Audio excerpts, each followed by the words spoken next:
राधे राधे दोस्तों, मैं आचार्य राधा वल्लभ मिश्रा आपका हमारे चैनल एस्ट्रो प्रॉफिट में बहुत बहुत अभिवादन करता हूँ। हम वास्तु पढ़ रहे हैं, समझ रहे हैं और उसमें हमने पिछले एपिसोड में बताया था वास्तु पदविन्यास। आइए उसे और समझते हैं। तो हमारे यहाँ जो हम जिस भवन में रहते हैं, जिस फ्लैट में रहते हैं, प्लॉट पे हम अपने लिए भवन बनाते हैं, वहाँ पर जो वास्तु पदविन्यास बनाया जाता है वो है परम शाइट या 81 पद वास्तु पदविन्यास। तो ये जो वास्तु पुरुष में जैसे हमने बताया 45 देवता विराजमान हैं, तो ये जो 45 ऊर्जाएं हैं, ये 45 ऊर्जाएं इस पदविन्यास में किस तरह से समाहित हैं और उस अनुरूप यदि हम अपने भवन में चीज़ें बनाएं तो सफलता मिलनी, आनंदमय जीवन होना और दैहिक, दैविक, भौतिक, इन तीनों प्रकार से वृद्धि होनी संभव है। इससे विपरीत यदि चीज़ें इन 45 एनर्जी से विपरीत हों तो हमें अड़चनें आती हैं, समस्याएं आती हैं। वो शारीरिक रूप से हमारी भौतिक ज़रूरतों में भी परेशानी आती हैं, धन संबंधी समस्याएं भी आती हैं, रिश्ते में भी समस्याएं आती हैं और वो हमारी आध्यात्मिक उन्नति में भी समस्याएं देते हैं। जैसे शरीर में विटामिन ए जो है उसकी डेफिशिएंसी हो जाए तो नेत्र संबंधी समस्या होती है, हम सब जानते हैं। फिर उस अनुरूप हमें डाइट लेनी पड़ती है, या हमारे शरीर में मिनरल जो है वो उचित मात्रा में ना हो तो उससे संबंधित हमें मेडिसिन्स लेनी पड़ती हैं। तो इसी तरह से जब ये 45 ऊर्जा स्रोत जो हैं इनमें समस्या होती है, इनमें दोष होता है। दोष से यहाँ तात्पर्य है जिस अनुरूप चीज़ें होनी चाहिए उससे विपरीत हों।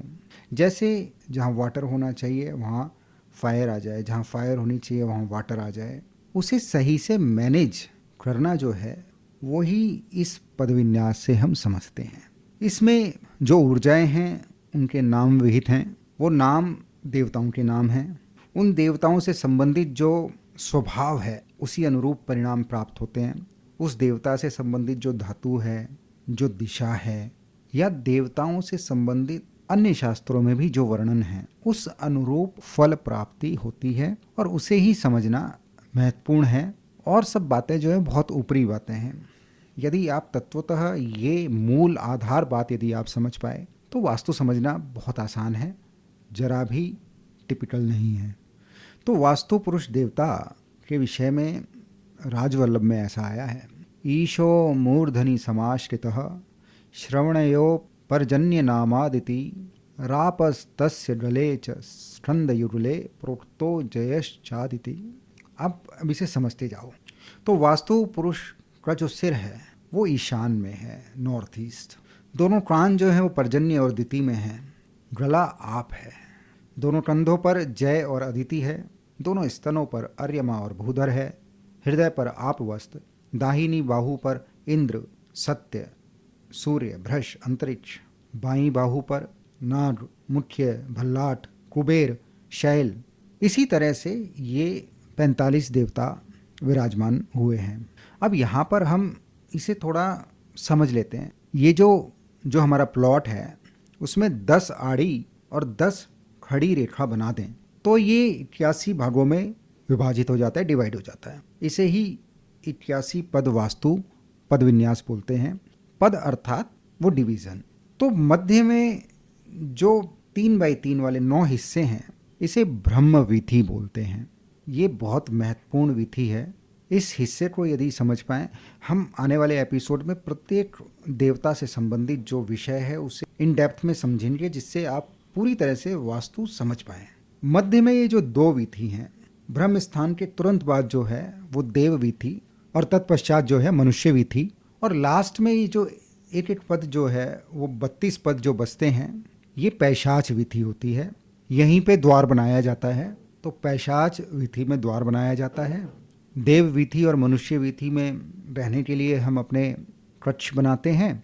ब्रह्म विधि पे प्रायः बहुत भारी निर्माण नहीं होता। मध्य में जो 9 पद हैं वो ब्रह्म विधि है। बाहर वाले जो 32 पद हैं ये पैशाच विधि है। और आर्यमा, विवस्वान, मित्र और भूधर इन पे जो 6 पद हैं, और आप, आपवत्स, सवित्र, सावित्र, इंद्र, इंद्रजय, रुद्र और रुद्रजय, इन पे जो 2 पद हैं। तो ये जो मध्य में जो देवता हुए, ये 12 देवता हैं। जो बाहर पैशाच विधि में देवता हैं वो 32 देवता हैं, और मध्य में जो 9 पद हैं उस पे ब्रह्म विधि है। तो इस तरह से 32 देवता, 12 देवता और मध्य में ब्रह्म, टोटल 45 देवता, 45 एनर्जीज यहाँ पर हैं। तो ये 45 प्रकार की ऊर्जाएं किस तरह से अपना फल देती हैं, उसे हम आने वाले एपिसोड में जानेंगे। आपने इतने धैर्य से मुझे सुना, उसके लिए बहुत बहुत धन्यवाद। ये वीडियो आप अपने इष्ट मित्रों में भी पहुंचाएं, और बहुत जल्दी नए वीडियो में फिर से मुलाकात होगी। तब तक के लिए राधे राधे।